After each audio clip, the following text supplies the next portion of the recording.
morning, folks. How are you doing? Welcome back to Football Digest Daily. My name is Nyasha. Hope you're having a good Monday. Doesn't look good by the weather.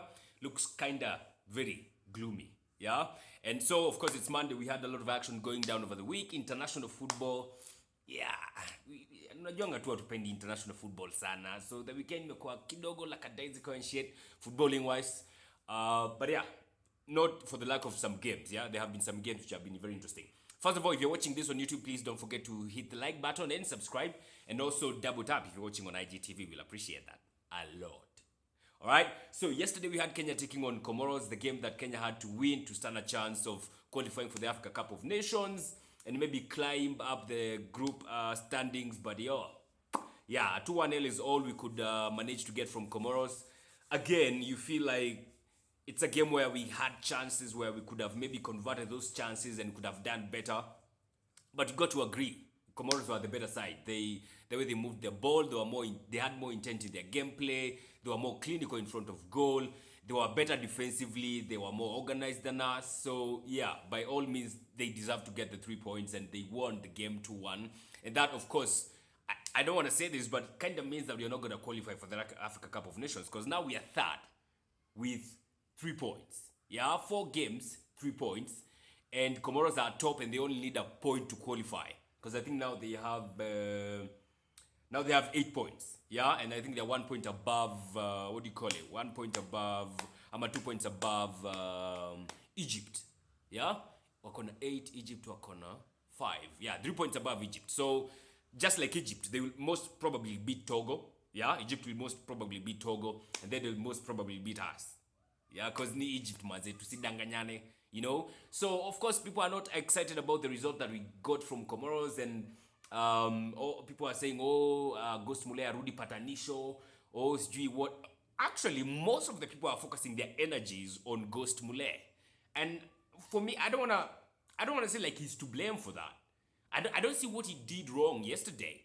I don't see what he did wrong in the previous game that you could say like that was a fundamental mistake. Were it not for that mistake, your game tungeshinda. Because first off, when you're playing in Kasarani, you could not say it's because of Ghost that we played badly. It's not. Because it's the same team, it's the same guys who played very well in the second half. Very few changes. Okay, like guys like David Owino came through, and actually David Owino started yesterday. But I don't feel like, I feel like we're escaping blame here when we try to put the blame on Ghost Mulee. I don't feel like he's to blame here. Because I was looking at the coach who was coaching Comoros yesterday, and the game, of course, they were playing against us on Thursday last week. That coach has been the coach of Comoros national team since 2014. Since 2014. In between that period, between 2014 and now, Kenya have had 7 coaches. Wote wamekuja akienda. Kuja ku Amrouge, sijui Bob Williamson, sijui nani, Put. So many coaches have come and left in the 6-7 years that the Comoros coach has been in charge.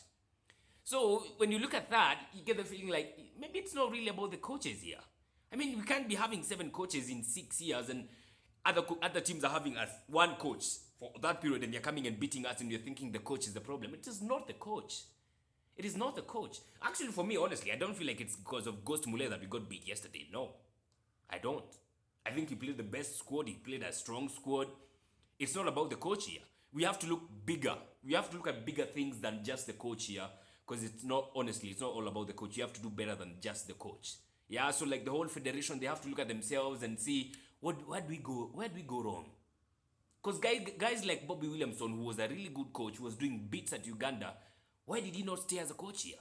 Can you imagine giving guys like Bob Williamson like 5 years with their national team? Miaka 5 tu, si mingi, 5.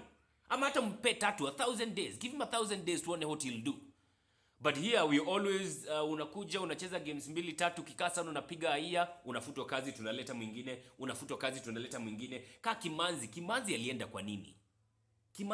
kwa nini? Now I know, I hear sijui yako anasikizana na FKF president. Does it really fucking matter? Is it about how you go well with the FKF coach or my FKF chairman, or is it how well you coach the team? It is how well you coach the team. How does the team play with you as a coach? That's the whole subject. That's the whole shit about football. It's not about how mnasikizana sijui na FKF president and stuff. No. And see, out of such misunderstandings, you could call them, Kimanzi ameenda, now we have Ghost Mulee, who people will always criticize him and say he has not coached for years, or it's due Rudy Patanisho. That's precisely why you are getting beat. And it's not the reason why we are getting beat. It is not. I feel like the way we played yesterday, I don't want to say this, but I don't see what different we could have done under Kimanzi, to be honest. Of course, Kimanzi came and he held Chipolopolo guys to a draw. That's good. But when you are playing the 2 games you had played before, was Kimanzi the coach in charge? When you drew with Egypt and you drew with Togo, I'm not sure. But for me, I feel like it is not about the coach here. I feel like, first of all, the players have to look at themselves. Guys like Ayub Timbe, he has to look at himself because I feel like he's not contribute much to us, guys. And I can't threatening, but end product hakuna. Nika Nicola Pepe. End product, okay, Nicola Pepe akona end product kiasi yake. But yeah, Ayub Timbe, Masika. Anasumbua sana, but end product I feel like kidogo ni wanting. Yeah? Guys like Cliff Nyakea, they're very promising. They should be getting more game time. Of course, they are getting all the game time. But those are the guys you can bank on in the national team. You know, and Nani should maybe borrow a leaf from Cliff. Ayub. And I know it sounds kind of weird because Ayub, I think, is more experienced than Cliff. But Cliff ni clinical. Cliff anajua kuweka end product. Ayub akona sembe, soup, nini, pace. But end product, I feel like kidogo, yeah, he needs to work on that. Yeah. So that's my 2 cents as far as Kenya goes, and out of that, I honestly don't feel like we'll qualify for the Africa Cup of Nations now. I don't. I think it's gonna be Comoros and maybe Egypt if they take the top 2 teams, and that's what it is. So, what do you think? Do you guys think like Ghost is the problem? Do you feel like the problems you have as Kenya in terms of national football is bigger than just Ghost or just the coach? Emanate all the way from the top going downwards. Yeah, because for me that's how I feel. I would love to know what you guys think. I would honestly love to know what you guys think. Yeah, so of course, besides that, we had the international teams likes of England and UEFA Nations League going on, of course. Like yesterday, we had Belgium taking on England. A very interesting game. I watched like 80 minutes of it. And yeah, you gotta agree. Like Belgium, they are really a good side. They are a good side. And I was looking at England and the way they play their 3-4-3, and it's good. It's a good formation play away from home. Ilikuwa nipatia vibes za Arteta.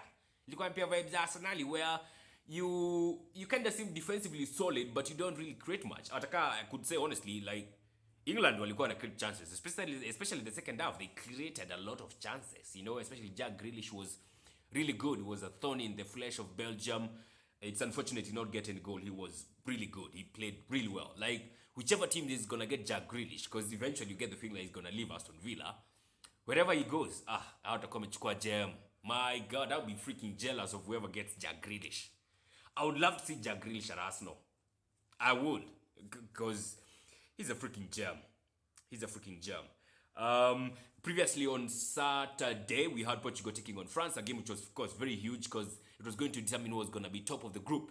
Yeah, that is Group League A, Group 3 of the UEFA Nations League, and France won that game 1-0, courtesy of N'Golo Kante. And I think out of that, it means that Portugal are not going to be defending the UEFA Nations League, to be honest. Yeah, because they're now second, and France are top. France are going to be playing, I think, on Tuesday, tomorrow, on my Wednesday, and they're going to be playing Sweden while Croatia is going to be hosting Portugal. If France wins that game, then Portugal, of course, UEFA Nations League title imeenda, and most likely maybe it's going to go to France.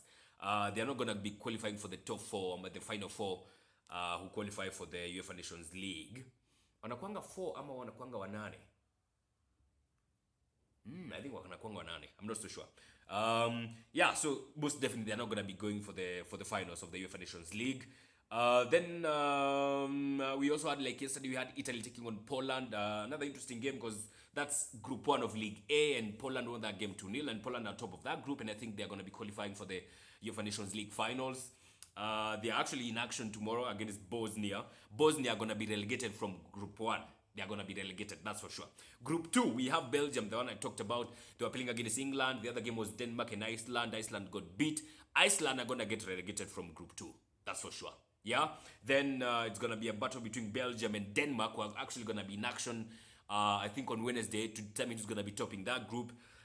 Then France, like I said, Group 4 between Sweden. They're going to be taking on Sweden. Portugal are going to be hosting Croatia. And it's going to be a battle of Croatia and Sweden on who's going to get relegated here from League A, because that's where they're going to be getting relegated from. Then Group 4, you have Germany. and Spain and Ukraine and who else is this? Switzerland. Switzerland are bottom of that group. They are gonna get relegated. I think they have 0 points. I'm only a single point. They have a single point. From that game, they're definitely gonna be going down. Watatoka League A, wataenda League B. Then it's gonna be a battle between Germany and Spain on who's gonna be going to the finals of the UEFA Nations League. And those two teams are gonna be meeting on Tuesday, tomorrow. So that's gonna be a cracker. That's gonna be an interesting game. Yeah. And one thing we are taking from this international break this time around is a lot of injuries. Yeah. Like yesterday, Ben Chilwell pulled out with an injury against Belgium. So Chelsea kidogo, they have to be. Gomez, like we said earlier, he got injured while playing for England. Actually, it was in training against Pickford, Alimkula Kiatu or something. Pickford on an agenda against Liverpool. He has taken out Virgil van Dijk. Now he has taken out Joe Gomez. I don't want to say I like it, but then Mo Salah tested positive for COVID-19, so definitely he's not going to be featuring for Liverpool. Most likely he's not going to be featuring for them against Leicester City when the league resumes next weekend. So a lot of injuries so far. Wesley Fofana, another guy who pulled out of the France under 21, 23. I think under 21s because of some small slight injuries. So yeah, a lot of injuries coming through out of this international break. It's a pity. And if international break ni F top, if you're not getting injured, unapata corona. If you're getting corona, you're not getting injured. So either way, utapata tu shida one way or the other. It's terrible. It's one to forget. All right. So that's all for now. This week, of course, we're going to be having some interesting games tomorrow. Not today, tomorrow and on Wednesday, we're going to be having some very interesting games, some games worth watching out. I hope you have a fantastic weekend now. Have a fantastic week. God bless and take care.